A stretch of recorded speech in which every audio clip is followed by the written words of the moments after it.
और इसी के साथ कल वाली क्लास में सभी को मज़ा आया होगा और अच्छा भी लगा होगा, और जहाँ तक है आपके एग्ज़ाम के हिसाब से बहुत मददगार भी होगी कल वाली क्लास। तो उसी सीरीज को हम लोग आज आगे बढ़ाने वाले हैं, उसी का डे 2 है हमारी सीरीज चल रही है कंप्लीट रिवीजन सीरीज, जो 71st बीपीएससी आपका होने वाला है, जिन्होंने भी बैच लिया था। और यूट्यूब पर ये हमारी क्लास एकदम फ्री है, सभी के लिए है। तो जो भी देख रहे हैं जल्दी से जुड़ जाएं और अपने जो भी सहपाठी हैं उनके साथ भी लिंक शेयर कर दें, जिससे कि वो भी जुड़ पाएं। चलिए शुरू करते हैं। भारत में लौकिक सार्वभौमिकता है, इसका मतलब संविधान की प्रस्तावना में आरंभ होता है। किस वजह से हम लोग बोलते हैं कि भारत में लौकिक सार्वभौमिकता है? कौन सा ऐसा शब्द है जो संविधान की प्रस्तावना में शुरुआत होते ही, गुड आफ्टरनून, जो संविधान की प्रस्तावना में शुरुआत होते ही हमें बताता है कि भारत में लौकिक सार्वभौमिकता है? लौकिक यानी कि एक तरीके से जनता की। तो आप सभी को पता होगा कि जो हमारी प्रेम्बल है, प्रस्तावना है, उद्देशिका है, वो शुरू होती है हम भारत के लोगों से। किससे शुरू होती है? हम भारत के लोगों से, we the people of India. तो उस शब्द से उसकी शुरुआत होती है। तो वही शब्द बताता है कि भारत में लोगों की सरकार है, लोगों के द्वारा चुनी गई सरकार है, और वही हमें बताता है कि हम भारत के लोग क्या कर रहे हैं? संविधान को एक तरीके से पावर दे रहे हैं और वो संविधान के माध्यम से सरकार चुनी जा रही है। तो इसका जो आंसर हो जाएगा वो हो जाएगा हमारा हम भारत के लोग। इसी से संविधान की प्रस्तावना की शुरुआत हुई है, वही चीज यहां पे रखी है। दूसरी हम लोग बात करें, प्रजातांत्रिक शब्दों में तो है, प्रजातांत्रिक शब्द तो है, लेकिन लौकिक सार्वभौमिकता को वो नहीं बताता है। प्रजातंत्र या लोकतंत्र का हम लोग बात करें, वही होती है सरकार किसके द्वारा चुनी जाएगी? लोगों के द्वारा। लेकिन लौकिक सार्वभौमिकता को जो शब्द बताता है वो है हम भारत के लोग। जनता के जनतंत्र वही हो गया, जनता के लोकतंत्र, ऐसा कोई शब्द नहीं है। हम भारत के लोग, we the people of India शब्द लिखा हुआ है। इस कारण से हम लोग बोलते हैं कि भारत में लौकिक सार्वभौमिकता की स्थिति है। चलते हैं प्रश्न संख्या 2 पर। निम्न शब्दों पर विचार कीजिए, सही शब्दों को विचारानुसार क्रम दीजिए। यानी कि जो मैंने कल भी बताया था आपको कि हमारे जो संविधान है, संविधान की प्रस्तावना है, उसमें 5 शब्द हैं जो भारत की प्रकृति को बताते हैं।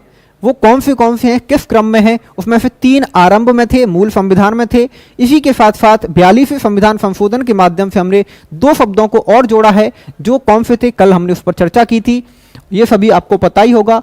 देखिए उस क्रम को मैं यहाँ पे लिख देता हूँ।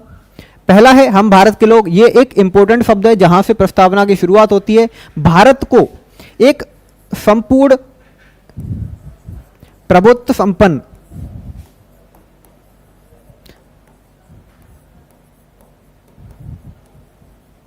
समाजवादी, ये वाला बाद में जोड़ा गया है, पंथ निरपेक्ष, ये दोनों शब्द बाद में जोड़े गए हैं। लोकतांत्रिक,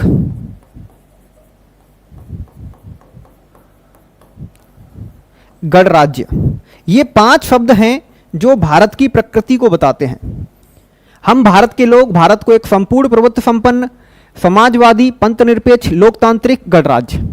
ठीक है, ये 5 शब्द आपको याद रखने हैं। इनका क्रम कई बार एग्जाम में पूछा जा चुका है, चाहे वो बीपीएससी हो, चाहे कोई सा भी एग्जाम हो। आप यूपीएससी की भी तैयारी कर रहे हैं तो वहां पर भी 1-2 बार प्रश्न आ चुका है कि इनके क्रम को बताइए, कौन सा 42वें संविधान संशोधन के माध्यम से जोड़ा गया है। तो ये 2 जो शब्द हैं ये हमारे मूल संविधान में नहीं थे, ये 42वां संशोधन किया गया है 1976 में, उसके माध्यम से जोड़े गए हैं। ये मूल संविधान में नहीं थे, याद रखिएगा इनको। इसके अलावा भी कुछ शब्द एक और था जिसमें लिखा हुआ है और अखंडता। एकता और अखंडता जो शब्द है, यानी कि 3 शब्द हैं जो जोड़े गए हैं 42वें संविधान संशोधन के माध्यम से। एक है हमारा समाजवादी, एक है पंथनिरपेक्ष, और इसके साथ साथ एकता के साथ और अखंडता शब्द भी जोड़ा गया है। तो ये 3 शब्द 42वें संविधान संशोधन के माध्यम से प्रस्तावना में जोड़े गए हैं, यानी कि प्रस्तावना में संशोधन भी किया जा सकता है, क्योंकि प्रस्तावना संविधान का अभिन्न अंग है। ये हमारा सुप्रीम कोर्ट है, उसने बोला था 1973 के केस-1 भारती केस में 24 अप्रैल को उसका निर्णय आया था। याद रखिएगा सभी चीजों को। 24 अप्रैल 1973 केशवानंद भारती बनाम केरल राज्यवाद, उसमें सुप्रीम कोर्ट ने बोला कि संविधान की अभिन्न अंग है क्या? प्रस्तावना, और इस कारण से उसमें संशोधन किया जा सकता है। और इसी के परिप्रेक्ष्य में 1976 में 42वां संविधान संशोधन किया गया और 2 शब्दों को जोड़ा गया। अभी हाल ही में ये शब्द काफी ज्यादा चर्चा में रहे हैं, तो इसलिए आने की संभावना और इनकी बन जाती है। यही आएगा प्रश्न कि 42वें संविधान संशोधन के माध्यम से कौन से शब्द जोड़े गए, या फिर ये वाले शब्द किस संविधान संशोधन के माध्यम से जोड़े गए। करंट में आपने चर्चा में देखा होगा कि सरकार प्रयास कर रही है कि संविधान की प्रस्तावना से इन शब्दों को हटा दे, तो न्यूज में रहे हैं ये, लेकिन अभी तक संविधान संशोधन ऐसा नहीं हुआ है हटाने के लिए। तो ये चर्चा में तो रहे हैं, लेकिन न्यूज में बहुत ज्यादा उभरे नहीं है, न्यूज में नहीं आए हैं, केवल अनऑफिशियल जो चर्चा होती है उसमें रहे हैं। तो आने की संभावना इसकी पर्याप्त बनती है। अब जो भी एग्जाम देंगे उसमें मिलेगा। अब इस हिसाब से हम लोग देखें तो पहला नंबर पे हमारा क्या आएगा, सार्वभौमिकता, ठीक है, उसी को हम लोग बोलते हैं संपूर्ण प्रभुत्व संपन्न। दूसरे पे क्या है हमारा, समाजवादी, तो सी के बाद ए आ रहा हो वही हमारा ऑप्शन हो सकता है, ठीक है, सी के बाद ए आ रहा हो। फिर उसके बाद हमारा क्या है, पंथ निरपेक्षता या धर्मनिरपेक्षता। फिर हमारा हो गया डी के बाद हमारा क्या बचा, बी। तो उत्तर कौन सा हो जाएगा, ये। लेकिन इस उत्तर के साथ साथ आपको ये चीजें याद रखनी है, 42वां संविधान संशोधन याद रखना है, केशवानंद भारती केस याद रखना है, जिसमें सुप्रीम कोर्ट ने प्रस्तावना को संविधान का अभिन्न अंग बताया था, ठीक है, याद रखिएगा। केशवानंद भारती केस भी याद करना है हमें प्रस्तावना से जोड़ के, क्योंकि इसी में पहली बार सुप्रीम कोर्ट ने कहा कि प्रस्तावना संविधान का अभिन्न अंग है, ठीक है। भारत के संविधान की प्रस्तावना में निम्नलिखित में से किस एक को पहले मुख्य रूप से सम्मिलित नहीं किया गया था। तो कौन सा शब्द है वही मैंने आपको बताया। देखिए ये हमारा बीपीएससी सीडीपीओ का एग्जाम होता है उसमें आया हुआ है, और भी आप लोग ऐसे प्रश्नों को देखेंगे, यूपीएससी, विभिन्न जो अन्य पीसीओ हों, तो झारखंड हो गया, छत्तीसगढ़ हो गया, यूपी हो गया, वहां पर भी आपको ये देखने को मिलेंगे। तो यही शब्द है हमारा समाजवाद, और एक तरीके से हम लोग बात करें कौन सा, धर्मनिरपेक्षता। अभी मैंने बताया था 42वें संविधान संशोधन के माध्यम से जोड़ा गया है। तो ये 2 शब्द हैं, इनको याद रखना है आपको। कौन से संविधान संशोधन के माध्यम से, 42वां संविधान संशोधन 1976। भारतीय संविधान की प्रस्तावना में समाजवादी शब्द किस संविधान संशोधन के तहत जोड़ा गया।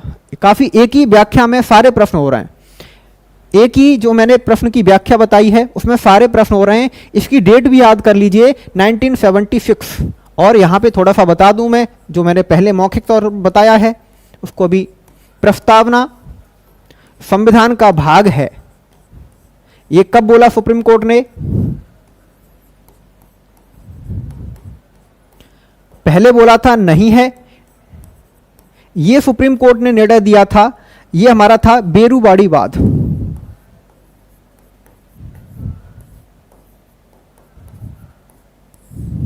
फिर केशवानंद भारतीवाद आया, केबी, मैं केशवानंद भारती को केबी वाद लिख रहा हूं, 1973, ये हमारा 1959-60 के आसपास की बात है।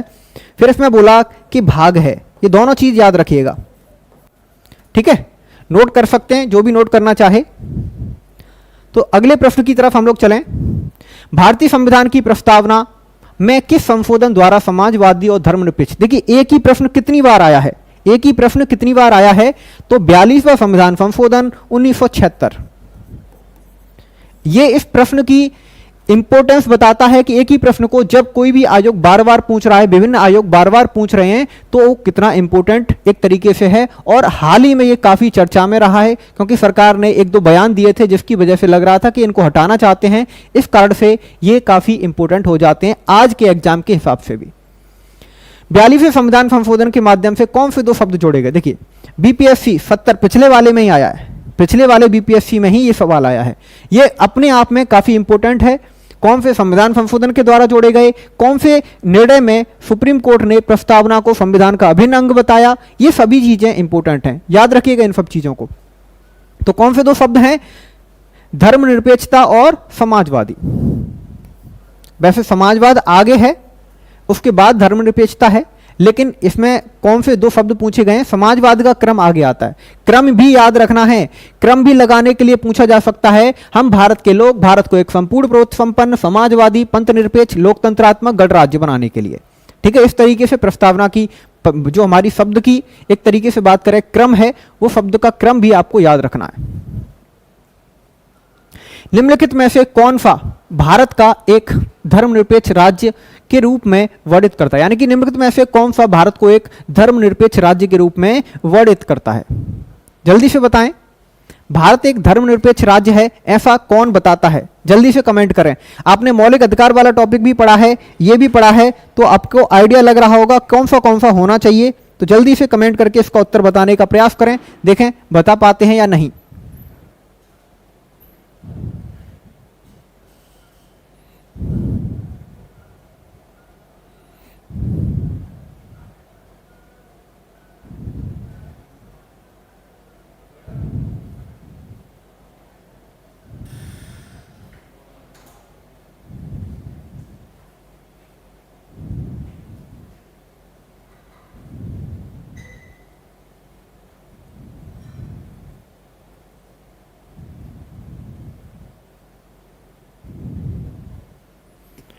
देखिए, भारत में जो मौलिक अधिकार हैं वो हमारे बताते तो हैं कि भारत में धार्मिक स्वतंत्रता दी गई है, लेकिन धर्मनिरपेक्ष राज्य घोषित नहीं करते हैं। याद रखिएगा दोनों में अंतर, इसलिए मैंने आपको दिया। संविधान की प्रस्तावना भारत को एक धर्मनिरपेक्ष राज्य घोषित करती है, यद्यपि मूल अधिकारों में धार्मिक स्वतंत्रता दी गई है, लेकिन धर्मनिरपेक्षता जैसा शब्द नहीं आया है। तो इसका सही उत्तर हमारा क्या होगा? संविधान की प्रस्तावना। प्रेम्बल ऑफ हमारी जो कॉन्स्टिट्यूशन है उसमें बोला गया है कि भारत एक धर्मनिरपेक्ष राज्य होगा, राज्य की प्रकृति के बारे में बताता है। याद रखिएगा इस चीज को, मौलिक अधिकारों में धार्मिक स्वतंत्रता जरूर दी गई है, लेकिन धर्मनिरपेक्ष राज्य जैसा शब्द यूज नहीं किया गया है, प्रयोग नहीं किया गया है। ये हमारा 72 जो बीपीएससी है उसका बैच लॉन्च होने वाला है, 11 तारीख से क्लासेस होने वाली हैं। तो जिसने भी यहाँ से किया है, अगर उसको अच्छा लगा हो, ठीक है, तो वो क्या कर सकता है? शेयर कर सकता है, और अपने जो भी छोटे लोग हैं, यानी कि एक तरीके से भाई बहन छोटे हैं, वो भी अगर करना चाहते हैं, या फिर जो भी रिलेशन में है आपके वो भी करना चाहते हैं, तो उनको बता सकते हैं हमारे चैनल के बारे में, हमारे ऐप के बारे में और इस कोर्स के बारे में। निम्नलिखित में से किसे भारतीय संविधान की आत्मा कहा गया है? भारतीय संविधान की आत्मा कहा गया है किसको? मैंने कल भी बताया था आपको, वही एक तरीके से चीज है। संविधान की प्रस्तावना को भारतीय संविधान की आत्मा कहा गया है, और वहीं पर संवैधानिक उपचारों के अधिकार को डॉक्टर अंबेडकर ने इसको क्या कहा है? संविधान का हृदय और आत्मा। याद रखिएगा, इसको क्या कहा है? हृदय और आत्मा। ये हमारा किस आर्टिकल में है? तो ये है हमारा आर्टिकल 32 आर्टिकल में ये चीज दे रखी है, वहीं पे इसका उत्तर संविधान की प्रस्तावना है। याद रखिएगा दोनों चीजों में अंतर क्या है। संविधान का हृदय और आत्मा किसको कहा गया है? संवैधानिक उपचारों के अधिकार को, जो हमारा अनुच्छेद 32 में दे रखा है मूल अधिकारों के अंतर्गत, और वहीं पर संविधान की प्रस्तावना को संविधान की आत्मा कहा जाता है। ठीक है, दोनों में अंतर याद रखना है। क्या शब्द दे रखा है, पहले पूरा प्रश्न पढ़ना है, उसके बाद ऑप्शन टिक करना है आपको। भारतीय संविधान की प्रकृति क्या है? भारतीय संविधान की प्रकृति क्या है? जो शासन प्रणाली वाला जो टॉपिक होता है, जो मैंने बताया था आपको, संघीय शासन प्रणाली, एकात्मक शासन प्रणाली, अध्यक्षात्मक शासन प्रणाली और संसदीय शासन प्रणाली, उसमें क्या अंतर होता है, कौन सी विशेषताएं भारत में हैं, कौन सी नहीं है, किस वजह से भारत को क्या बोला जाता है, वो सारी चीजें आपको पता होनी चाहिए। तो इसकी हम लोग बात करें भारतीय संविधान की प्रकृति, तो भारतीय संविधान मूलतः एक संघीय है, लेकिन भावना में क्या है? एकात्मक है। मैंने आपको बताया था भारतीय संविधान संघीय प्रकृति का है। सभी के आंसर भी आ रहे हैं, नौका डी। तो उसी चक्कर में आपको बता रहा हूं कि भारतीय संविधान की प्रकृति सामान्यतः संघीय है, लेकिन आत्मा क्या है? एकात्मक है। इसको मैं आपको थोड़ा सा और डिटेल में बताना चाहूंगा। देखिए, भारत में सामान्यतः केंद्र और राज्य के बीच में शक्तियां बटी होती हैं। केंद्र और राज्य के बीच में पावर्स जो होती हैं वो बटी हैं, समवर्ती सूची, राज्य सूची, संघ सूची। इसी के साथ साथ केंद्र में सरकार होती है, राज्यों में भी सरकार होती है, लेकिन जब भी आपातकाल लगा हो, या फिर उसके अलावा 4 ऐसी कंडीशन और हैं जब हमारी केंद्र की सरकार राज्यों की सरकार के जो विषय हैं, राज्य सूची के जो विषय हैं, उन पर कानून बना सकती है। वो 5 कंडीशन, 5 आर्टिकल हैं, उनको यहां पे मैं शॉर्ट में लिख रहा हूं, उनको याद रखिएगा। पहला हमारा आर्टिकल 249, इसमें क्या है? राज्यसभा राज्य सूची के किसी भी विषय को राष्ट्रीय महत्व का घोषित कर देती है, तो उस पर संसद कानून बना सकती है। दूसरा है हमारा 250, जब राष्ट्रीय आपातकाल लागू हो तब की कंडीशन में एक तरीके से बात करें तो राष्ट्रीय आपातकाल के समय राज्य सूची के विषयों पर भी केंद्र सरकार कानून बना सकती है, संसद कानून बना सकती है। आगे हमारा 252, जब 2 या 2 से अधिक राज्य मिलकर ये सरकार से आग्रह करें कि हमारे लिए कानून बनाओ, तो केंद्र सरकार उन दोनों के लिए कानून बना सकती है। आगे हम लोग बात करें 253, अंतर्राष्ट्रीय संधियों को लागू करने के लिए केंद्र सरकार किसी भी विषय पर कानून बना सकती है। अंतर्राष्ट्रीय संधि हो, समझौते हो, ठीक है, जैसे भारत ने अमेरिका से कोई भी डील कर ली, भारत ने एक तरीके से बांग्लादेश से कोई भी डील कर दी, ठीक है।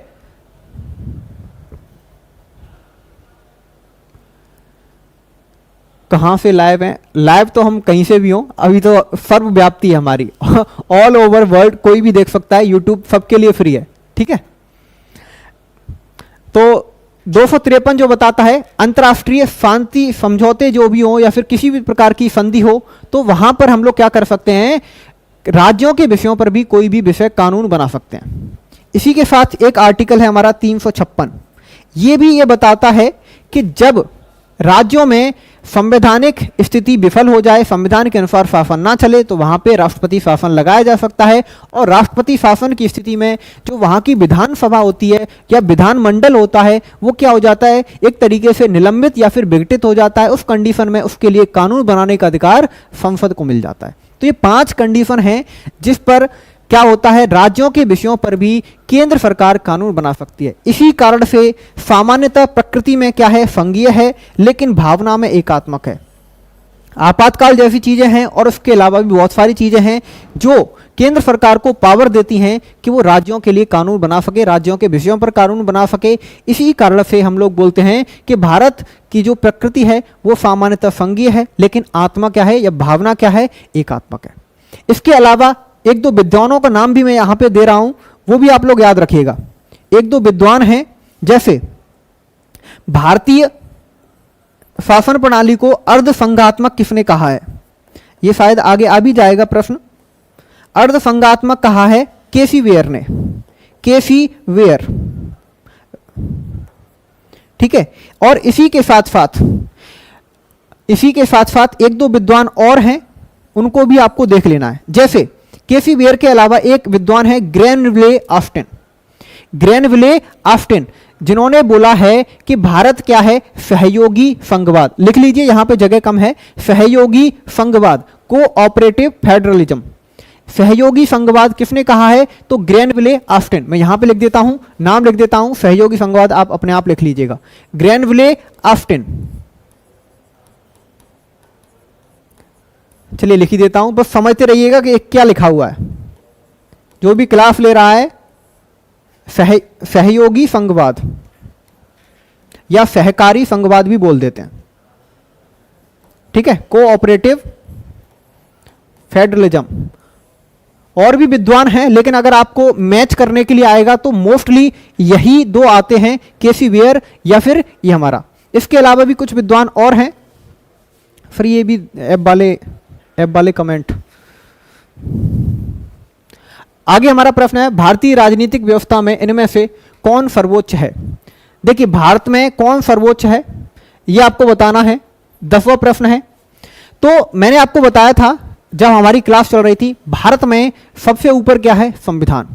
संविधान के अनुसार ही हमारा सुप्रीम कोर्ट चलता है, संविधान के अनुसार ही हमारी सरकार का गठन होता है, संविधान के अनुसार ही हमारी विधानसभा, विधानमंडल और इसी के साथ साथ संसद, लोकसभा, राज्यसभा सभी के काम होते हैं। हाँ, आंसर दे सकते हैं, टाइम पर तो दो, नहीं तो मैं तो बताता चल रहा हूं। तो 10 की हम लोग बात करें तो सबसे ऊपर क्या हो जाएगा, हमारा संविधान। तो जो हमारा कॉन्स्टिट्यूशन है वो सबसे ऊपर है। कॉन्स्टिट्यूशन की रक्षा कौन करता है, यहां पर ही मैं आपको बता देता हूं। ये हमारा सुप्रीम कोर्ट जो है संविधान का संरक्षक है।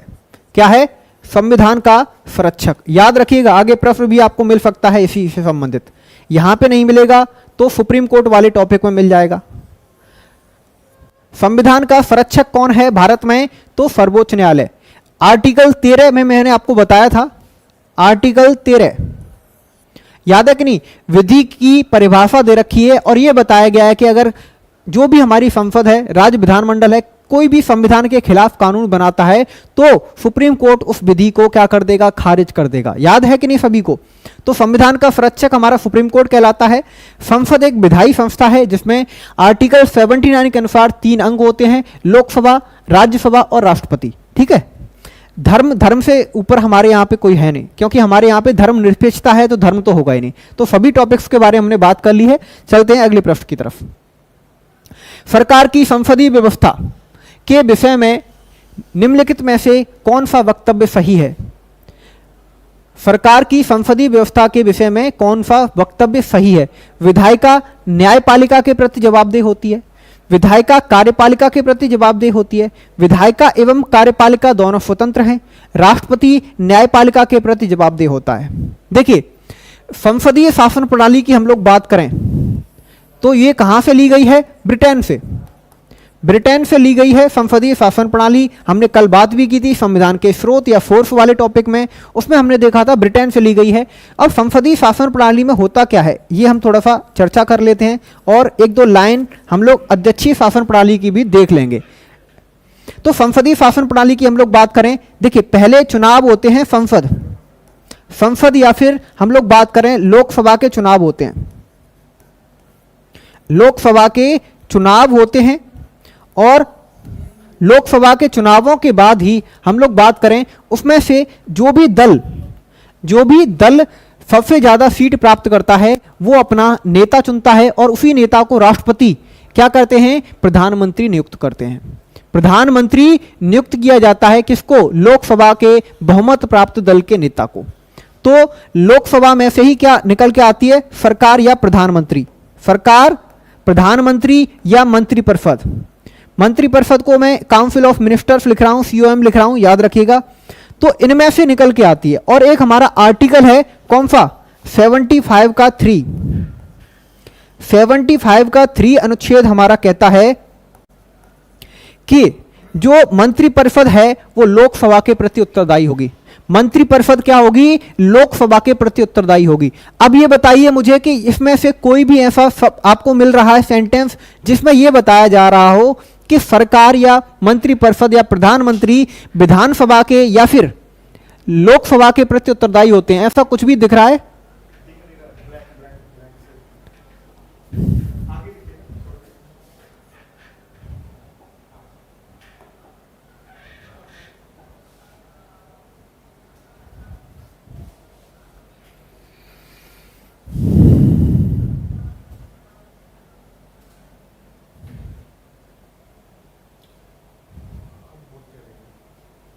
तो हम लोग बात करें कि ऐसा इसमें कोई भी सेंटेंस नहीं है, तो ऐसा कोई सेंटेंस नहीं है तो हम लोग बात करें तो इसमें क्या हो जाएगा आंसर? उपयुक्त में से कोई नहीं या फिर एक से अधिक। क्योंकि इसकी हम लोग बात करें तो इसका मतलब क्या होता है कि जो हमारी सरकार है वो लोकसभा के प्रति उत्तरदायी होगी। ये हमारी क्या होती है? संसदीय शासन प्रणाली कहलाती है। वहीं पे अध्यक्षीय शासन प्रणाली की हम लोग बात करें, अध्यक्षीय शासन प्रणाली में सरकार किसी भी विधानसभा या विधानमंडल या फिर संसद के प्रति उत्तरदायी नहीं होती है। उसका डायरेक्ट इलेक्शन होता है और उसके माध्यम से सरकार चुनी जाती है। जैसे ट्रंप हैं जो अमेरिका के राष्ट्रपति हैं, वहां पे राष्ट्रपति शासन की सरकार है, यानी कि राष्ट्रपति शासन को ही हम लोग अध्यक्षात्मक शासन प्रणाली कहते हैं। तो उसमें क्या होता है? राष्ट्रपति का सीधे इलेक्शन होता है। हमारे यहाँ पे लोकसभा के इलेक्शन होते हैं। लोकसभा में बहुमत प्राप्त दल के नेता को प्रधानमंत्री चुना जाता है, चुना नहीं नियुक्त किया जाता है। किसके द्वारा? राष्ट्रपति के द्वारा। तो इसीलिए यहां पर ये आंसर क्या हो जाएगा? None of these. ठीक है, सरकार की संसदीय प्रणाली में ये नन ऑफ दीज वाला आंसर हमारा सही हो जाएगा। ठीक है, याद रखिएगा इस सब चीज को। आर्टिकल 75 का 3, भारत में प्रजातंत्र इस तथ्य पर आधारित है कि democracy in India is based on the fact that, कौन सा है इनमें से?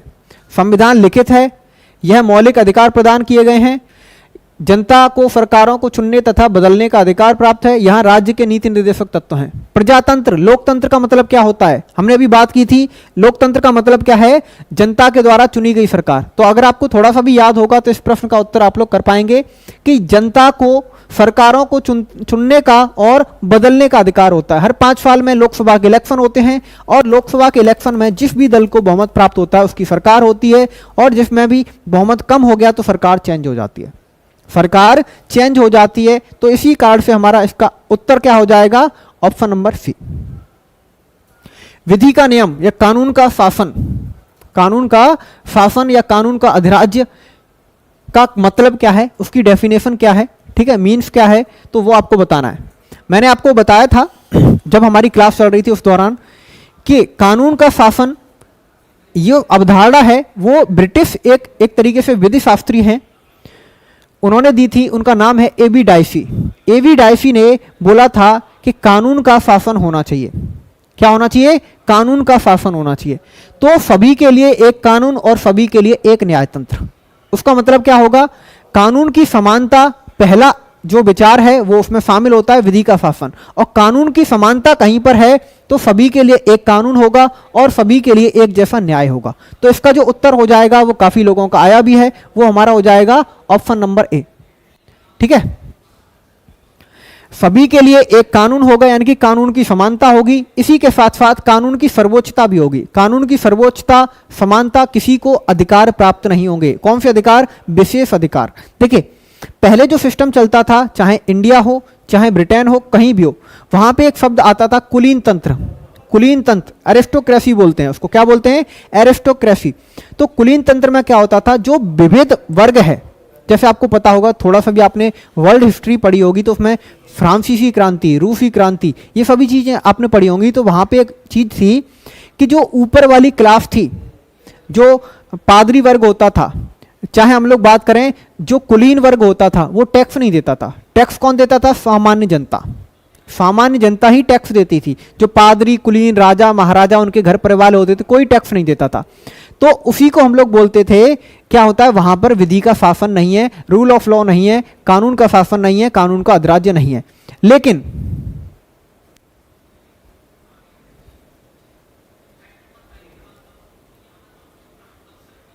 अच्छा, ई ऑप्शन, देखिए प्रीवियस ईयर क्वेश्चन आया हुआ है तो ई ऑप्शन को हम तो अपनी तरफ से नहीं हटा सकते, लेकिन हाँ अभी फिलहाल जो आ रहा है पेपर उसमें 4 ही ऑप्शन आ रहे हैं। पहले भी 4 ही आते थे, ये शायद 70 अभी,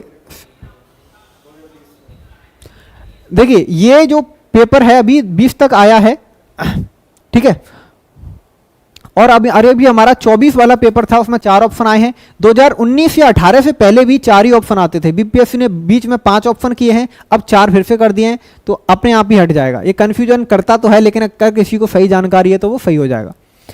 तो विधि का शासन, ए.वी. डाइसी, मैं आपको बता चुका हूं कि सभी के लिए एक समान कानून होना चाहिए और सभी के लिए एक समान न्याय होना चाहिए। ऐसा नहीं कि कोई टैक्स दे रहा है, उसी इनकम पर ज्यादा कोई दे रहा है, बिल्कुल नहीं। तो ऐसा ना हो, इसी कारण से रूल ऑफ लॉ लाया गया है। कल भी मैंने आपको बताया था, किसी विद्वान ने बोला है, उसका नाम क्या है, जॉन लॉक। उन्होंने बोला है कि जहां पर कोई कानून नहीं है वहां पर कोई भी न्याय नहीं है, कोई भी एक तरीके से स्वतंत्रता नहीं है। तो कानून होना जरूरी है और कानून के साथ ही साथ विधि का शासन भी जरूरी है।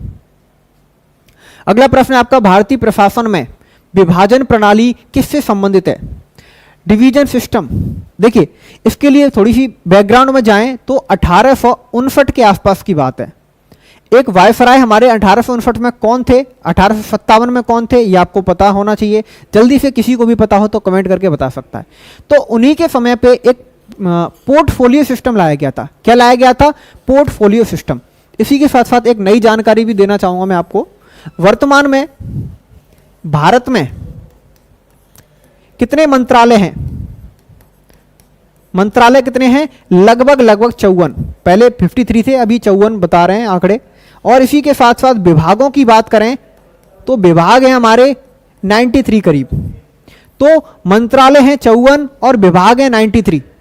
तो इतने मंत्रालय और विभाग हैं। ये जो सिस्टम है वो 1859 के बाद लागू किया गया था।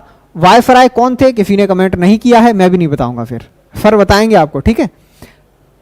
कैनिंग थे वायसराय, उन्होंने ही पोर्टफोलियो सिस्टम शुरू किया था, लेकिन किसी ने कमेंट नहीं किया। हिस्ट्री कैसे पढ़ रहे हैं आप लोग, थोड़ा सा देखिए, सोचिए।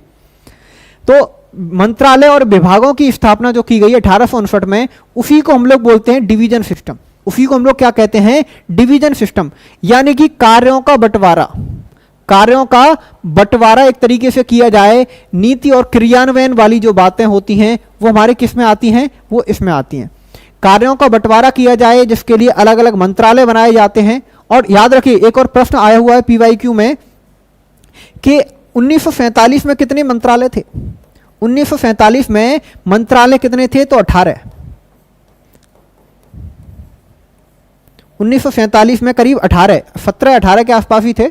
अब डिपेंड करता है कि आज़ादी के तुरंत बाद पूछ रहा है और या फिर हमारी जो सरकार दोबारा से गठन हुआ था। आपको पता होगा कि हमारी जो अंतरिम सरकार है वो 2 बार गठित की गई, 2 बार गठित की गई। एक कब? एक आज़ादी से पहले 2 सितंबर को गठन किया गया था, 24 अगस्त को घोषणा हुई थी 1946 में, 2 सितंबर को उसकी स्थापना हुई थी या गठन किया गया था। फिर जब 1947 में पाकिस्तान वाले अलग चले गए तो दोबारा से उसका पुनर्गठन किया गया था। तो ये जो सिस्टम है तो उसी के लिए हम लोग बात कर रहे हैं। आज़ादी के समय यानी कि 1947 के लगभग मंत्रालयों की संख्या 18 के आसपास थी। वर्तमान में बात करें तो 54 है और विभाग कितने हैं? 93। और आपको एक और चीज 75 का 1A एक जो आर्टिकल है वो मंत्रियों की संख्या लिमिट करता है लोकसभा की 15%। ठीक है, तो ये सारी चीजें एक ही साथ बता दी गई हैं आपको। तो आगे प्रश्न मिलेगा तो आपको तुरंत केवल आंसर देना है।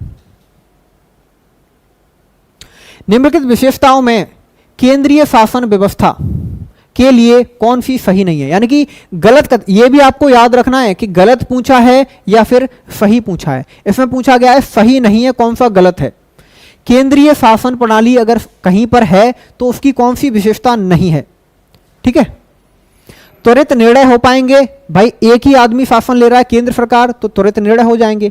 दूसरी हम लोग बात करें लचीलापन भी होगा, हो सकता है। बड़े देशों के लिए आदर्श पता नहीं, अभी हम लोग बात करेंगे इस पे। कानून की एकरूपता, ये तो होगा ही होगा। एक ही संस्था कानून बना रही है तो कानून तो समान होंगे ही होंगे। अब 5 ऑप्शन तो हम लोग चुनेंगे नहीं, ठीक है, अब तो आएगा भी नहीं ऑप्शन में। तो देखिए जितना बड़ा देश होगा उसको हम लोगों को उतने ही छोटे छोटे एरिया में डिवाइड करना पड़ेगा, क्योंकि आपको पता ही होगा नॉर्मल सी चीज है कि जब आपका परिवार भी बड़ा हो जाता है तो उसमें बंटवारा शुरू हो जाता है। ठीक है, तो वही चीज है कि बड़े देशों के लिए केंद्रीय शासन प्रणाली आदर्श नहीं है। बड़े देशों के लिए केंद्रीय शासन प्रणाली आदर्श नहीं होती है। ठीक है, हाँ, केंद्रीय शासन प्रणाली अगर है तो वहां पे निर्णय तुरंत आ जाएंगे, निर्णय तुरंत आ जाएंगे, कानून की एकरूपता हो जाएगी, समानता हो जाएगी। लेकिन इसकी ड्रॉबैक क्या है कि बड़े देशों के लिए काम नहीं करेगा। जो छोटे छोटे ग्रुप होते हैं जैसे अनुसूचित जनजाति, अनुसूचित जाति, इनका प्रतिनिधित्व तो उस अनुपात में नहीं होगा जैसा उनका होना चाहिए। तो जो बड़े देश हैं या फिर जहां पर एक तरीके से बहुत सारे लोग एक साथ मिलकर रह रहे हैं, कौन सी विभिन्न विचारधाराओं के, विभिन्न वर्गों के, तो उनमें दिक्कत आती है कि एक साथ यानी कि केंद्रीय शासन प्रणाली ना हो तो ही बेटर है। राज्यों के माध्यम से बंटवारा होता है तो जहां पर जो भी एथनिक ग्रुप है हमारा, एक तरीके से बात करें तो वो क्या कर सकते हैं, अपने हिसाब से नीतियां बना सकता है। तो बड़े देशों के लिए कभी भी केंद्रीय शासन प्रणाली आदर्श नहीं होगी। अभी प्रश्न आ जाए कि संघीय शासन प्रणाली कैसे लोगों के लिए आदर्श होती है, तो जहां पर एक तरीके से जो जनसंख्या है वो बहुत सारे वर्गों में, ठीक है, श्रेणियों में विभाजित है, उनमें अच्छी होती है। तो मैंने इसलिए पूरा डिस्कशन किया है। अभी पूछा गया केंद्रीय, हो सकता है कि संघीय वाला पूछ लिया जाए। हमारा बैच आने वाला है, इसके कई बार चर्चा हो चुकी है। 72nd बीपीएससी के लिए 11 तारीख से शुरू हो रहा है। व्हाट्सएप नंबर दे रखा है, इस पर जानकारी ले सकते हैं।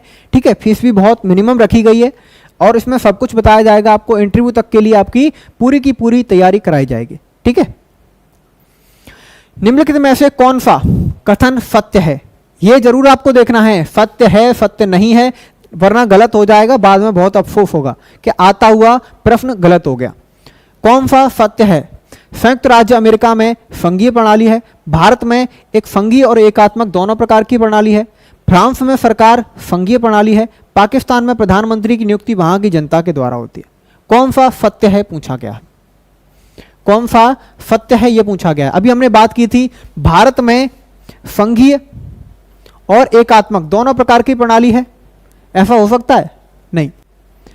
फ्रांस में सरकार की संघीय प्रणाली है, ऐसा हो सकता है? हो सकता है। लेकिन अमेरिका के बारे में हमें क्लियर पता है, अमेरिका के बारे में हमें क्लियर पता है। अमेरिका बहुत सारे देशों का समूह है, छोटे छोटे वहां पे राज्य थे, पहले उनको अलग अलग देश भी मान के चलें। स्टार्टिंग में 13 राज्य थे, उन्होंने मिलकर एक नया देश बनाया जिसको बोला गया संयुक्त राज्य अमेरिका।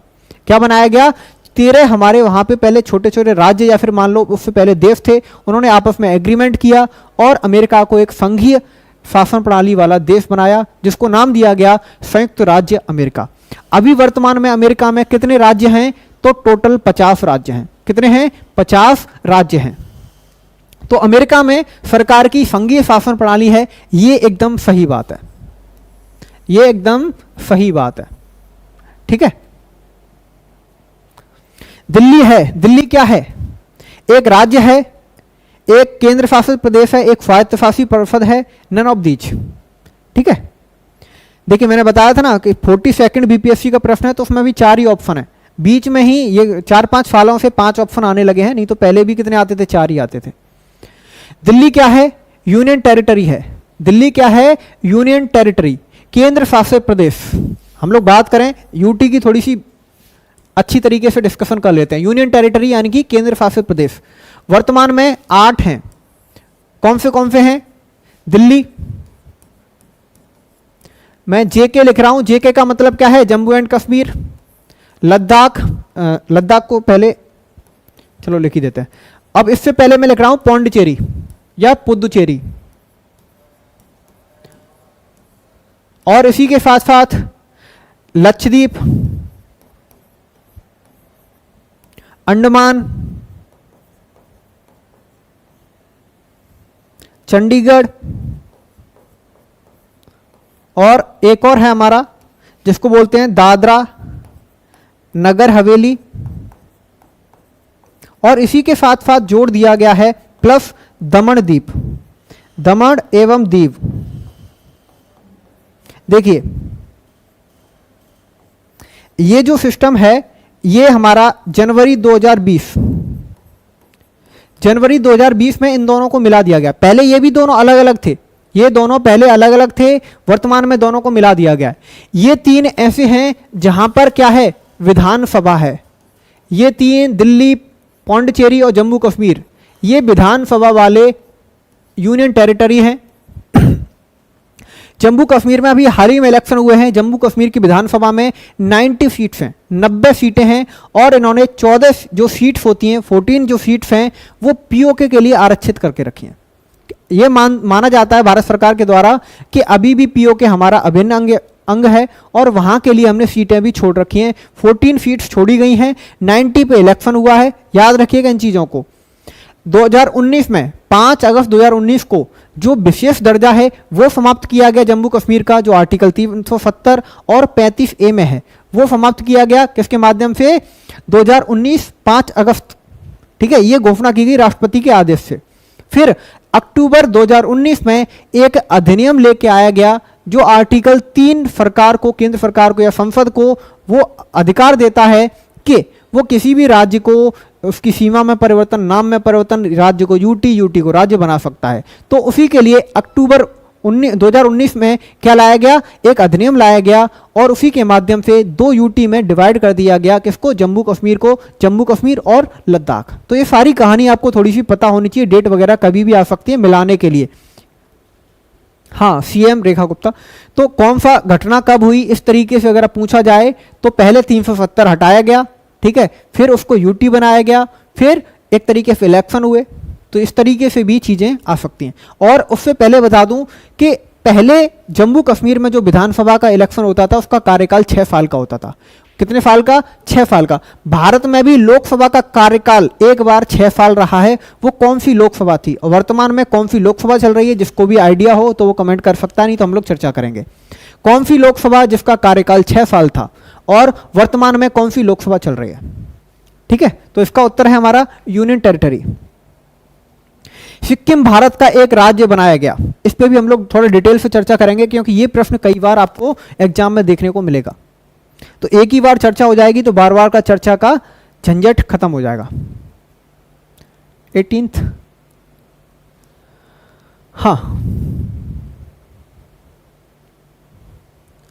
हाँ, दिल्ली में 70 सीटें हैं और वहां पे केवल 7 मंत्री होते हैं। दिल्ली में 70 सीटें हैं और 7 मंत्री होते हैं। 18 का सी। देखिए, 2 संविधान संशोधन हैं डिटेल से देख लेते हैं हम लोग इनको अच्छी तरीके से, फिर बार बार आपको कुछ भी करना नहीं पड़ेगा। एक डेट है हमारी 1974, एक डेट याद रखिए 1975। यहां पे जो संविधान संशोधन हुआ था 35वां संशोधन। देखिए, मूल जो हमारा भारत आजाद हुआ था उस समय सिक्किम भारत का हिस्सा नहीं था, सिक्किम भारत का हिस्सा नहीं था। वहां पे राजा वाला सिस्टम चलता था, वहां पे राजा वगैरह थे। 1970 के आसपास वहां पे घटनाएं ऐसी हुई कि वहां की जनता डिमांड करने लगी कि हम भी भारत का हिस्सा होना चाहते हैं। तो ये तो गर्व की बात है किसी भी देश के लिए कि और कोई भी जो भी देश है, छोटा या फिर राज्य है, कुछ भी है, वो कह रहा है कि हमें इस देश के साथ मिलना है। तो ये उस देश के लिए गर्व की बात तो है। 1974 में 35वां संविधान संशोधन किया गया। इसके माध्यम से सिक्किम को भारत में शामिल किया गया, सिक्किम भारत में शामिल हो गया।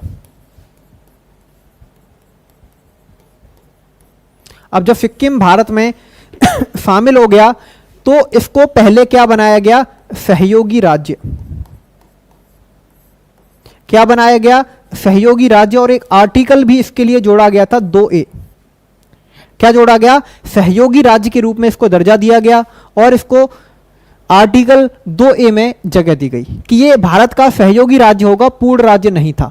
और इसी के माध्यम से 35वें संविधान संशोधन के माध्यम से एक 9वीं अनुसूची भी जोड़ी गई थी। कौन सी, 10वीं अनुसूची। 9वीं तो हमारी पहले संविधान संशोधन के माध्यम से जोड़ी गई थी, 10वीं अनुसूची भी जोड़ी गई थी। और फिर आगे चल के 1975 में 36वां संशोधन किया गया। कौन सा, 36वां संशोधन। इसके माध्यम से सिक्किम पूर्ण राज्य के रूप में शामिल हो गया। सिक्किम क्या हो गया, पूर्ण राज्य बन गया।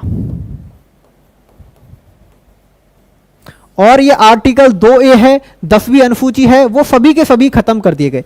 आर्टिकल 2A और 10वीं अनुसूची जो जोड़ी गई थी वो सभी के सभी समाप्त कर दिए गए। अब चूंकि इसमें राज्य की बात की गई है लेकिन 36वां संविधान संशोधन इसमें है नहीं, तो हमें क्या लगाना पड़ेगा, 35वां। ठीक है, ये पूरी याद रखिएगा कहानी। आर्टिकल 2A किससे संबंधित था, पहले जोड़ा गया था सहयोगी राज्य के रूप में सिक्किम को शामिल करना। इसी के साथ साथ सिक्किम को भारत में शामिल कब किया गया, 35वें संविधान संशोधन 1974। और पूर्ण राज्य का दर्जा कब मिला, तो 36वां संविधान संशोधन। मैच करने के लिए आ सकते हैं, आपके सामने दे रखा हो कौन से संविधान संशोधन से क्या हुआ, तो 35-36 दोनों हो, तब के लिए आपको थोड़ा सा ज्यादा मेहनत करनी पड़ेगी। तो ये आपको चीजें याद रखनी पड़ेंगी। ठीक है, सिक्किम भारतीय संघ का पूर्ण राज्य बना। अभी ये हमने चर्चा की है तो इसमें ज्यादा समय देने की आवश्यकता नहीं है। पूर्ण राज्य का दर्जा कब दिया गया, एक तरीके से 1975 36वां संविधान संशोधन, 36वां संशोधन किया गया 1975 में। ठीक है, हाँ, सहयोगी राज्य, सहराज्य भी बोल सकते हैं, सहयोगी राज्य भी बोल सकते हैं, जो भी आपको ठीक लगे। लेकिन याद रखिएगा आर्टिकल 2A जोड़ा गया था। बिहार को काटकर एक पृथक वनांचल राज्य का, ठीक है, बनना संभव है। यानी कि मैंने अभी आपको बताया था आर्टिकल 3, आर्टिकल 3 की हमने बात की थी। कोई भी राज्य अगर गठित करना है, जैसे हमने बात की थी जम्मू कश्मीर की, तो ये किस जगह पे संशोधन किया गया, सर जी अच्छा ये बताएं, ये फालतू के सवाल ना करें, वो ज़्यादा अच्छा है। तो देखिए, बिहार को काटकर एक पृथक वनांचल राज्य कैसे बनेगा, तो हमने अभी बात की थी कि संसद ने अक्टूबर 2019 में एक संशोधन किया। संविधान संशोधन नहीं था, वो संविधान संशोधन नहीं था, नॉर्मल संशोधन था जो हमारे संविधान में किया जा रहा है, लेकिन संविधान संशोधन की श्रेणी में नहीं आता। आर्टिकल 2 और 3 ऐसे आर्टिकल हैं जिसके माध्यम से संविधान में अगर कोई चेंज होगा तो उसको संविधान संशोधन की श्रेणी में शामिल नहीं किया जाएगा। ठीक है, तो ऐसा कोई भी एक तरीके से जो भी आर्टिकल 2 और 3 के माध्यम से संशोधन किया गया है वो संविधान संशोधन नहीं माना जाएगा। तो बिहार को काटकर कोई भी अगर चेंज करना है तो वहां पे कौन करेगा, संसद। आंसर क्या हो जाएगा इसका, भारत की संसद, लोकसभा, राज्यसभा और राष्ट्रपति मिलकर। ठीक है, तो इसमें कोई भी ऐसा ऑप्शन है नहीं। विधानसभा हमारी कुछ करती नहीं है, राज्यपाल कुछ करता नहीं है, संवैधानिक औपचारिकता को समाप्त करके भी नहीं होगा। नन ऑफ दीज आंसर हो जाएगा। अगर इसमें संसद दे रखा होता तो संसद सही आंसर होता। आर्टिकल भी बता रहा हूं मैं, आर्टिकल है हमारे 2 और 3। 2 में है हमारा नए राज्य की स्थापना, नया राज्य स्थापित करने से संबंधित है। और भारत के जो वर्तमान में राज्य हैं, जो भाग हैं भारत के, उनमें अगर कोई भी चेंज करना है, उनके नाम में, क्षेत्र में, अगर वहां पर कोई भी संशोधन करना है तो आर्टिकल 3 का प्रयोग किया जाता है। तो आर्टिकल 3 का प्रयोग करके ही संसद कोई भी नया राज्य बना सकती है जो भारत का पहले से हिस्सा है। जैसे हमने सिक्किम को शामिल किया था तो कौन सा आर्टिकल प्रयोग किया होगा? आर्टिकल 2। अब मान के चलिए पाकिस्तान भी अगर हमारे हिस्सा होना चाहता है तो आर्टिकल 2 का प्रयोग किया जाएगा, आर्टिकल 2 का प्रयोग किया जाएगा।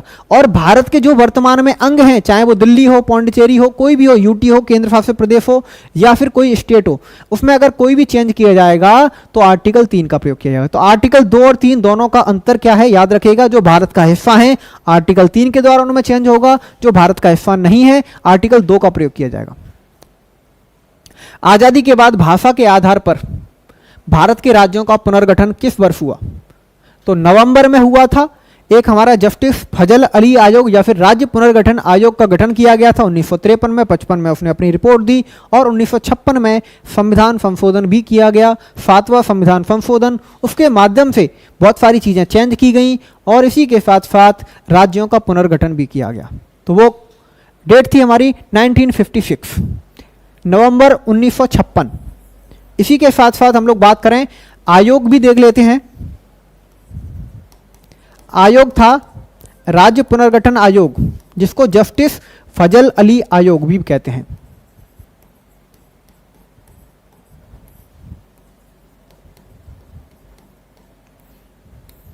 इसके अध्यक्ष थे फजल अली, जो पहले पूर्व न्यायाधीश रह चुके हैं।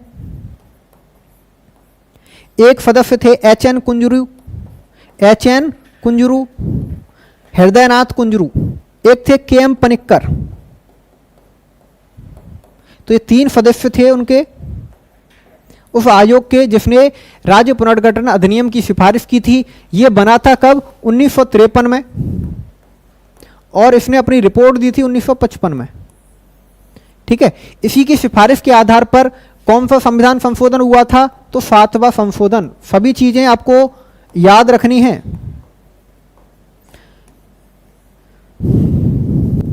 ठीक है, तो 1956 7वां संविधान संशोधन राज्य पुनर्गठन आयोग की सिफारिश पर, और फजल अली उसके अध्यक्ष थे, एच.एन. कुंजरू और के.एम. पनिक्कर उसके एक तरीके से सदस्य थे। 1953 में राज्य पुनर्गठन के सदस्य थे। अभी ये तो हमने चर्चा कर ही ली है, तो जल्दी से बताएं इसका। तीनों ही सदस्य थे इसमें। तो उपयुक्त में से एक से अधिक, उपयुक्त में एक से अधिक इसका आंसर हो जाएगा। फजल अली इसके अध्यक्ष थे, ये दोनों क्या थे? सदस्य थे।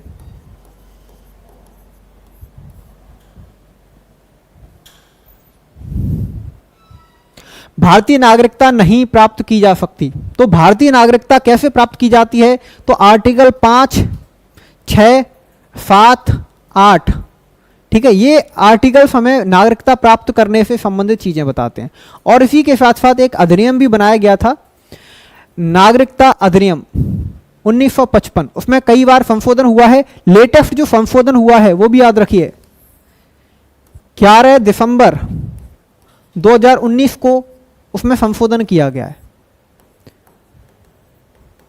और ये लागू कब हुआ है? तो 11 मार्च 2024, अभी हाल ही में, पिछले साल ही लागू किया गया इसको। नागरिकता अधिनियम 1955। नागरिकता अधिनियम कौन से साल का है? तो अधिनियम इस तरीके से शॉर्ट में लिख रहा हूं मैं, 1955।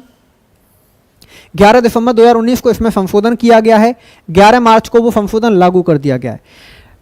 एक तरीके से इसमें पाकिस्तान, बांग्लादेश और अफगानिस्तान से आए हुए जो गैर मुस्लिम लोग हैं उनको 5 साल में नागरिकता देने की बात चल रही है। अब इतना ज़्यादा डिटेल में नहीं बताया जाएगा यहाँ पे नागरिकता कैसे कितने साल में मिलती है क्या होता है, लेकिन यहाँ पर उनको कुछ रिलैक्सेशन दिया जा रहा था कि वहाँ पे वो लोग पीड़ित हैं। जैसे आपने खबर में सुनते रहे हैं कि पाकिस्तान में हिंदू मंदिर को तबाह कर दिया गया, हिंदू लोगों के साथ साथ ये जुल्म किया जा रहा है, ये सब चीज़ें आप लोग सुनते रहते हैं। तो वहाँ से अगर कोई हिंदू भारत में आ गया है, कब डेट में ज़रूर बता रहा हूँ, 31 दिसंबर 2014, 31 दिसंबर 2014 से पहले आ चुका है।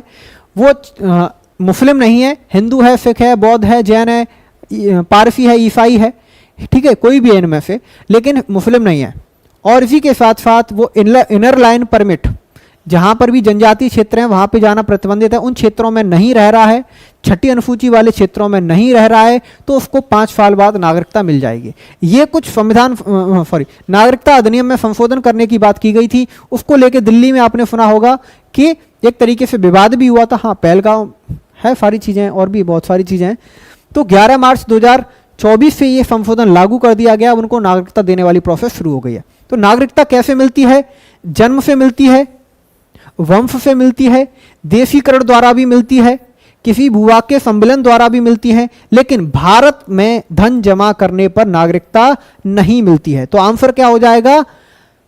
भारतीय बैंक में धन जमा करने पर। 5 प्रकार से नागरिकता मिलती है, जन्म से, वंश से, ठीक है, देशीकरण से और भूभाग के सम्मिलन से, ठीक है। इस तरीके से हमें नागरिकता मिल जाती है। एक कार्ड भी दिया जाता है, OCI card, overseas citizen of India, ठीक है, इसके बारे में पढ़ लीजिएगा। OCI कार्ड क्या होता है, थोड़ा सा गूगल पे सर्च मारिएगा, आपको जितनी जानकारी मिल जाए उतना ठीक है आपके लिए। नागरिकता संशोधन कानून कब पारित हुआ? तो ये मैंने अभी पहले बता ही दिया है, तो इसकी ज़्यादा चर्चा करने की आवश्यकता है नहीं। 11 दिसंबर 2019। लागू कब से हुआ है? तो 11 मार्च, जब पारित होने के बारे में सवाल आया है 20 में, तो अभी लागू हुआ है पिछले साल, तो इस साल हो सकता है कि लागू कब हुआ ये सवाल आ जाए, हो सकता है। तो याद रखिएगा 11 मार्च 2024। नागरिकता संशोधन अधिनियम 2019 का उद्देश्य क्या था? अभी मैंने इस पर भी चर्चा कर ली है। अफगानिस्तान, बांग्लादेश, पाकिस्तान में उत्पीड़ित अल्पसंख्यक समूहों, देखिए वहां पर मुस्लिम बहुसंख्यक जनसंख्या है, तो बाकी जो समूह हैं वो कैसे हैं? अल्पसंख्यक हैं। तो वो उत्पीड़न उनका ना हो, इसलिए वो अगर देश छोड़ रहे हैं अपना और भारत में आके शरण मांग रहे हैं, भारत में आके शरण मांग रहे हैं, तो उन भारत में उसको शरण दी जाए, नागरिकता भी दी जाए। और नागरिकता सामान्यतः ज़्यादा समय मिलती है, देशीकरण के माध्यम से तो 14 साल भारत में रहना पड़ेगा, जिसमें से 11 साल प्रॉपर भारत में रहना पड़ेगा। और जब आप लोग अप्लाई कर रहे हैं नागरिकता के लिए, तो उससे 1 साल पहले भारत में रहना पड़ेगा। इन सभी से छूट दे दी गई है, यानी कि इन सभी से रिलैक्सेशन दे दिया गया है, और केवल 5 साल में नागरिकता देने की बात की जा रही है। तो इसका उत्तर क्या हो जाएगा? अफगानिस्तान, बांग्लादेश और पाकिस्तान में उत्पीड़ित अल्पसंख्यक समूहों को नागरिकता देने के लिए। भारतीय संविधान में किस अनुच्छेद के अंतर्गत नागरिकों को मौलिक अधिकार प्रदान किए गए हैं? तो अब हमारा मूल अधिकार वाला टॉपिक आ चुका है, ये सभी का फेवरेट है, यहाँ से एक प्रश्न आता ही आता है। तो मूल अधिकार कौन से लेके किस आर्टिकल से लेके किस आर्टिकल तक है?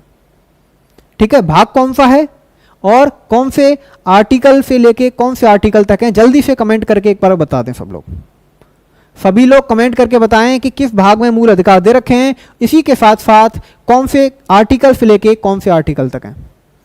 इसका उत्तर तो बताएं, लेकिन कौन से भाग में है ये भी बताएं। तो अनुच्छेद 12 से लेके 35 आंसर भी आ रहा है बी। तो ये हमारे मूल अधिकार हैं। कितने मूल अधिकार हैं? तो वर्तमान में हैं 6। पहले कितने थे? यानी कि आजादी के समय 7। अब ये 7 से 6 कैसे हो गए? तो 44वां संशोधन, 44वां संशोधन 1978। इस समय सरकार, प्रधानमंत्री कौन थे? मोरारजी देसाई। इस समय पीएम कौन थे? मोरारजी देसाई। ये भी सवाल आ चुका है जहां तक है। मोरारजी देसाई अब या तो बीपीएससी में आया होगा या फिर कहीं और आया होगा, लेकिन सवाल आया हुआ है। हाँ, भाग 3, भाग 3 पहले थे 7, वर्तमान में है 6। 1978 में 44वें संविधान संशोधन, उस समय पीएम थे मोरारजी देसाई। उनके समय पर एक अधिकार जो था हमारा संपत्ति का अधिकार, वो क्या किया गया, हटा दिया गया। ये किस आर्टिकल में था, 31 में था। किस में था, 31 में था। 31 आर्टिकल में ये था। वर्तमान में क्या किया गया है, इसको 300 और ए इसमें डाल दिया गया है। तो संपत्ति का अधिकार वर्तमान में मूल अधिकार नहीं है, केवल संवैधानिक या फिर विधिक अधिकार है। हाँ, 300 ए में डाल दिया गया है, यानी कि अब ये मूल अधिकार की श्रेणी में नहीं आता। देखो, मूल अधिकार केवल वही अधिकार हैं जो भाग 3 के अंतर्गत हैं। भाग 3 में शामिल अधिकारों को ही मूल अधिकार कहा जाता है। अन्य अधिकारों को, चाहे वो संविधान में दे रखे हों, चाहे किसी कानून से हों, वो मूल अधिकार नहीं कहलाएंगे। मूल अधिकार यानी कि भाग 3 के बाहर के अधिकार संवैधानिक हो सकते हैं, विधिक हो सकते हैं, कैसे भी हो सकते हैं, लेकिन मूल अधिकार नहीं कहलाएंगे। मूल अधिकार यानी कि भाग 3, याद रखिएगा इस चीज को। संवैधानिक उपचार का अधिकार किसके अंतर्गत है, संवैधानिक उपचार का अधिकार किसके अंतर्गत है। अब हम लोग थोड़े से और चर्चा कर लें तो हमारे जो 6 अधिकार कौन से हैं, समानता, मैं का अधिकार नहीं लिख रहा, केवल समानता। दूसरा, स्वतंत्रता, शोषण के विरुद्ध,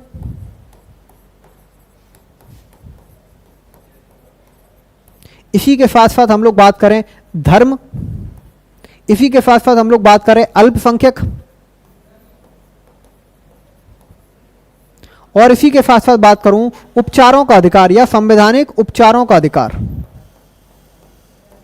तो ये हमारे 6 अधिकार हैं। इसमें आर्टिकल 14 से 18, ये 19 से 22, ये 23-24, ये 25 से 28, अल्पसंख्यक हमारा 29-30 में है, ये हमारा 32 में है। 31 वाला हमने गायब कर दिया है। तो संवैधानिक उपचारों का अधिकार वर्तमान में मूल अधिकार है, मौलिक अधिकार है। आर्टिकल 32, जिसको डॉक्टर अंबेडकर ने क्या बोला है, संविधान का हृदय और आत्मा।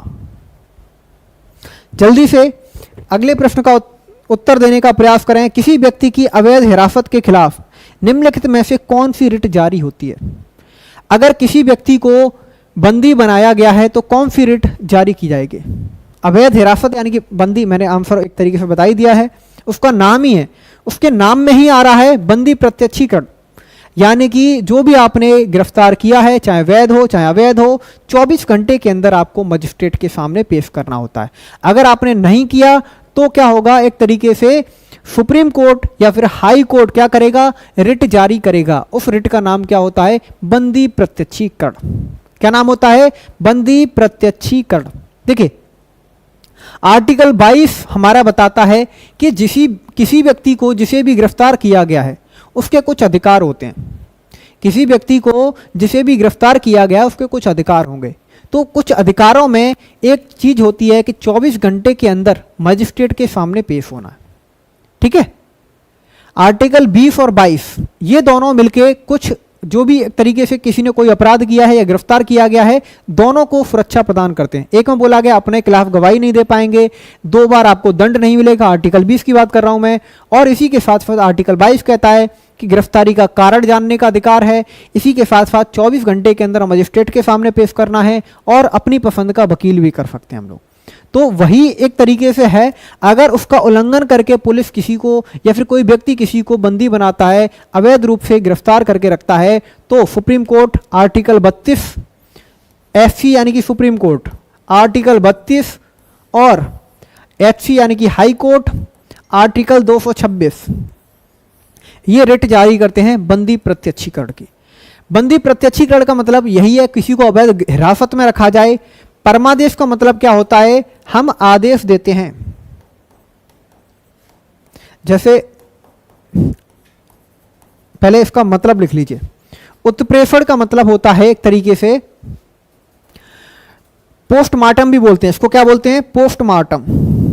उत्प्रेषण को, फर्टियरी को पोस्टमार्टम भी कहते हैं। इसका मतलब भी मैं बताऊंगा, एक ही साथ आपका सारा कुछ कंप्लीट हो जाएगा। किस अधिकार से, को वारंटो, किस अधिकार से, इसका मतलब होता है को वारंटो। और अच्छा 4 ही है इसमें। तो ये 4 रिट याद रखिए पहले। एक और हम देख लेंगे, प्रोहिबिशन, ठीक है, जिसको प्रतिषेध भी कहते हैं। देखिए, बंदी प्रत्यक्षीकरण होती है, किसी को अवैध रूप से गिरफ्तार किया जाए या फिर हिरासत में रखा जाए। परमादेश रिट होती है, जैसे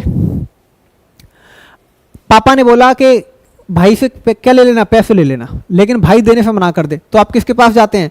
पापा वो दे नहीं रहा, ऐसा ही बोलते हैं ना। या फिर मम्मी ने बोला हो कि भाई से पैसे ले लियो, भाई मना कर रहा है, लेकिन तो आप वापस किसके पास जाओगे? मम्मी के पास। तो एक तरीके से वही चीज़ है कि संविधान ने किसी को, किसी अधिकारी को कोई भी काम करने के लिए बोल रखा है, तो वो अधिकारी अगर अपना काम ठीक से ना करे, वो अधिकारी अपना काम ठीक से ना करे, तब हम लोग किसके पास जाएंगे? जो संविधान का संरक्षक है, जो संविधान को लागू करने की जिम्मेदारी जिसकी है, वो है हमारा सुप्रीम कोर्ट। तो हम लोग जाएंगे सुप्रीम कोर्ट के पास। सुप्रीम कोर्ट बोलेगा कि हम आदेश दे रहे हैं, ये वाला काम करो, तो वो होती है हमारी परमादेश रिट। नेक्स्ट क्वेश्चन आ जाएगा, हो सकता है कि जो व्याख्या अभी चल रही है उसी से आपका नेक्स्ट क्वेश्चन का भी आंसर निकल के आ जाए। तो हम आदेश देते हैं, यानी कि ये वाला काम करना है। जब कोई भी अधिकारी है वो संवैधानिक काम अपना ठीक से ना करे, तो उस समय जो रिट जारी की जाती है वो हमारी कौन सी होती है? एक तरीके से मैंडेमस, यानी कि परमादेश हम आदेश देते हैं। उत्प्रेषण का मतलब क्या होता है कि जब लोअर कोर्ट क्या करे कि कोई भी ऐसा काम करने की कोशिश करे, कोई भी ऐसा केस अपने हाथ में ले ले जो उसके क्षेत्र से बाहर है और उसमें फैसला दे दे, तो सर्टियोरेरी की रिट जारी की जाती है, उत्प्रेषण की रिट जारी की जाती है उच्चतर न्यायपालिका यानी कि सुप्रीम कोर्ट और हाई कोर्ट के माध्यम से, जिसकी वजह से क्या होता है कि वो जो भी फैसला दिया है उसका रिव्यू करा लो। उसका मतलब क्या होता है? एक तरीके से रिव्यू कराओ, हमारे पास लेके आओ और हम उसको रिव्यू करेंगे कि आपने सही दिया है या गलत दिया है। तो इसी कारण से मैंने बोला इसको पोस्टमार्टम। पोस्टमार्टम क्या मतलब है? फैसला दे दिया गया, अब उसके बाद उसकी जांच की जाएगी कि ये सही दिया गया है या नहीं दिया गया है। अधिकार परीक्षा, जैसे एक कुछ समय पहले एक वीडियो आई थी और खबर भी चली थी कि एक लड़का था, वो आईपीएस की वर्दी पहन के घूम रहा था। याद है कि नहीं सभी को? बिहार की केस है ये। एक लड़का था, वो आईपीएस की वर्दी पहन के स्टार लगा के वो घूम रहा था, फिर बाद में उस पर केस पेश किया गया, क्योंकि ये भी एक तरीके से जुर्म है, अपराध है। आप किसी बहरूप या आईपीसी हमारी एक धारा है, पहले हुआ करती थी, अभी तो न्याय संहिता आ गई है, भारतीय न्याय संहिता। तो उसमें एक दंड था कि अगर किसी का भी आप लोग रूप लेते हैं, बहरूप या एक तरीके से बनते हैं किसी भी अधिकारी के लिए, तो उसकी वजह से आपको जेल वेल या फिर जुर्माना लग सकता है।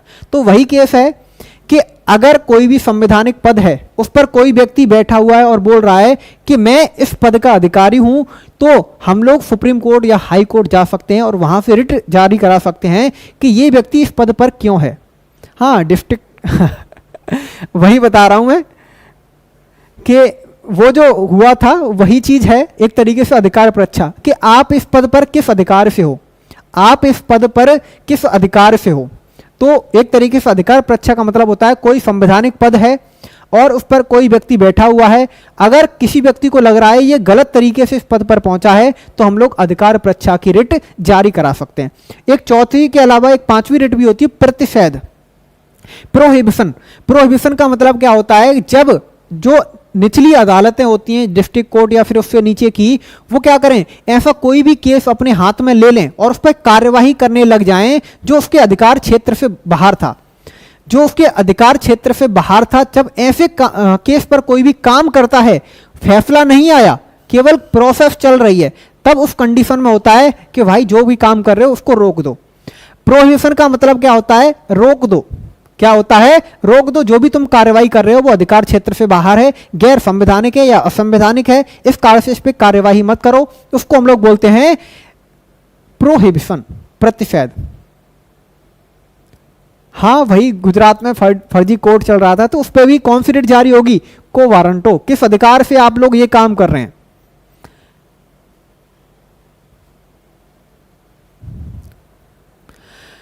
संविधान द्वारा प्रदत्त निम्न में से कौन सा अधिकार गैर नागरिकों को भी उपलब्ध है? तो हम यहां पे थोड़ी सी चर्चा करें।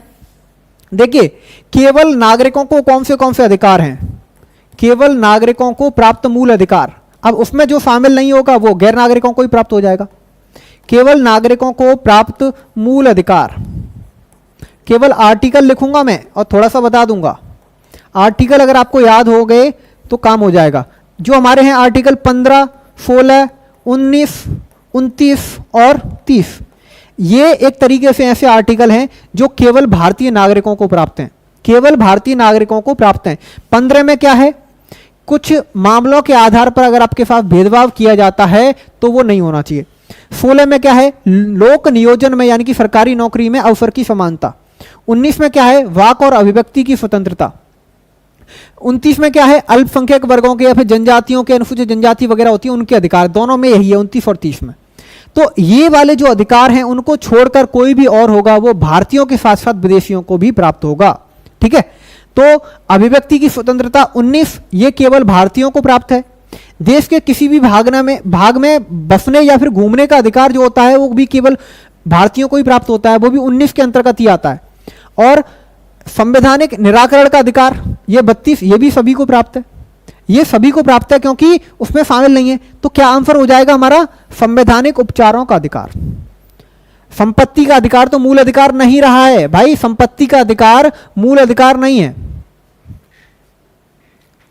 तो आंसर क्या हो जाएगा, संवैधानिक निराकरण का अधिकार आर्टिकल 32 सभी के लिए है, केवल भारतीयों के लिए नहीं। भारतीयों के लिए ये वाले आर्टिकल नोट कर लें और ये प्रश्न आ सकता है, काफी इंपॉर्टेंट है, कई बार देखो आपको देखने को मिलेगा विभिन्न एग्जाम्स में। ठीक है, एक ब्रिटिश नागरिक जो कि भारत में रह रहा है किस अधिकार की मांग नहीं कर सकता। मैंने बताया ना, कई तरीके से कई जगह पे भेष बदल बदल कर ये प्रश्न सामने आ रहा है आपके। 15, 16, 19, 29, 30 ये 5 आर्टिकल याद रखिए। 15, 16, 19, 29, 30 ये केवल भारतीय नागरिकों के लिए हैं। धार्मिक स्वतंत्रता, जीवन और व्यक्तिगत स्वतंत्रता का संरक्षण, व्यापार और व्यवसाय की स्वतंत्रता और कानून के समक्ष समानता। देखिए, कानून के समक्ष समानता ये हमारी आर्टिकल 14 में है। जीवन और व्यक्तिगत स्वतंत्रता का संरक्षण यह आर्टिकल 21 में है। Right to life and privacy ये हमारा 25 से 28 तक में शामिल है। व्यापार और व्यवसाय की स्वतंत्रता ये हमारा आर्टिकल 19 में भी शामिल है। देखिए, आर्टिकल 19 में कई सारे अधिकार हैं। आर्टिकल 19(1) में कई सारे अधिकार हैं, जिसमें ए है वाक और अभिव्यक्ति, जगह की कमी है तो आप लोग छोटा शॉर्ट में ही समझें। बी में है कहीं भी सम्मेलन करने का अधिकार लेकिन बिना हथियारों के। सी में है हमारा कोई भी संगठन बनाने का अधिकार। ठीक है, डी में है कहीं भी आने जाने का अधिकार। भारत में आप लोग कहीं भी घूम सकते हैं, आने जाने या घूमने का अधिकार। ठीक है, जैसे आप लोग कुल्लू मनाली कहीं भी चले जाएं, साउथ में चले जाएं तो आप लोग जा सकते हैं। ई में है हमारा कहीं भी बसने का अधिकार। ठीक है, एफ वाला हमने एक तरीके से गायब कर दिया है, उसमें संपत्ति का अधिकार था। फिर आगे हमारा है व्यापार व्यवसाय संपत्ति का अधिकार, मतलब वही व्यापार व्यवसाय और आजीविका का अधिकार। तो संपत्ति का अधिकार इसमें भी था। व्यापार का अधिकार हमारा किसमें है, 19(1) के अंतर्गत शामिल किया जाता है। जी वाला जो है हमारा वो उसमें क्या था, संपत्ति का अधिकार आर्टिकल 19 में भी था और 31 में था। दोनों जगह से लोप कर दिया गया, यानी कि हटा दिया गया 44वें संविधान संशोधन के माध्यम से। तो ये जो अधिकार हैं 19 हमारा केवल भारतीयों को प्राप्त होता है। 15, 16, 19, 29, 30 तो 19 भी शामिल है और 19 में ही हमारा व्यापार और व्यवसाय की स्वतंत्रता है। तो ये एक तरीके से केवल भारतीय नागरिकों के लिए हो जाएगा। कोई भी भारत में आके संपत्ति ग्रहण कर सकता है, क्योंकि संपत्ति का अधिकार क्या है, मूल अधिकार नहीं है और केवल भारतीयों के लिए तो कतई नहीं है। देखा होगा आपने कि भारत में आके कोई भी विदेशी व्यक्ति यहाँ पे कंपनी खोल रहा है, तो कंपनी खोल रहा है तो उसके लिए जगह भी ले रहा है। तो जगह लेके कंपनी वगैरह या फिर कोई भी फर्म वगैरह हम खोल सकते हैं, यानी कि हम लोग वहाँ पे संपत्ति अर्जित कर सकते हैं। ठीक है, और अगर किसी को जीवन का अधिकार नहीं दिया जाएगा तो कोई भी किसी को निपटा देगा। तो ऐसा ना हो, इसी कारण से हमने आर्टिकल 21 को क्या कर रखा है, एक तरीके से केवल भारतीयों के लिए शामिल नहीं किया है। तो आज की क्लास में ये 30 क्वेश्चन थे हमारे, वो हो चुके हैं कंप्लीट। 72nd बीपीएससी के लिए हमारा बैच लॉन्च होने वाला है 11 तारीख से। तो सभी जो भी इच्छुक हैं या फिर जो भी किसी को रिकमेंड करना चाहते हैं कर दें। फीस भी काफ़ी कम है और क्वालिटी भी आपको दिख ही रही होगी। ठीक है, तो आज की क्लास में इतना ही है। सभी लोग जुड़ें और भी शेयर करें, जो भी करना चाहता है आपका फ्रेंड वगैरह तैयारी वगैरह करना चाहता है। तो ये केवल रिवीजन उनके लिए नहीं है जो पेपर दे रहे हैं, उनके लिए भी ये काफ़ी हेल्पफुल रहेगा जो आगे तैयारी शुरू करना चाहते हैं। दोनों के लिए काम आएगा ये।